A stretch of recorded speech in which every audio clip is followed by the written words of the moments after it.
everyone, welcome to my channel. Today's healthy recipe is chana masala done in restaurant style. Tried and tested several times and it has been loved by my family and everyone at home. Today it's not a chole, let me tell you, it's a chana masala. It goes well with rice, puri, roti, chapati. For this I have soaked Kabuli chana for overnight and then boiled it along with potato, green chili and garlic. So these are the masala items and the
little time around 3 to 4 minutes.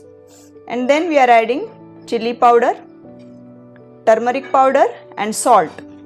Just turn it for a minute and then we are adding the ground chana or ground Kabuli chana and then the mashed potatoes, the coriander leaves and finally the chole masala. I am using any common brand chole masala here. Mix them well. Besan helps in thickening the curry and it's healthy also. So once the masala is completely mixed with each other, so I have kept here the potato which is hand broken. So the reason is when the potato surface is uneven, the flavor goes well inside rather than the smoothly cut potatoes. And they mix well with the curry base also. Into this I have added here the chickpeas or the chana boiled along with the green chili, one green chili and two garlic pods. The chana was boiled with little salt. So here you can check the salt in the final curry and given one whistle to it. So your chana is ready. You can have it with raw onion and lemon if you like it. Try this recipe and I am sure your family will love it.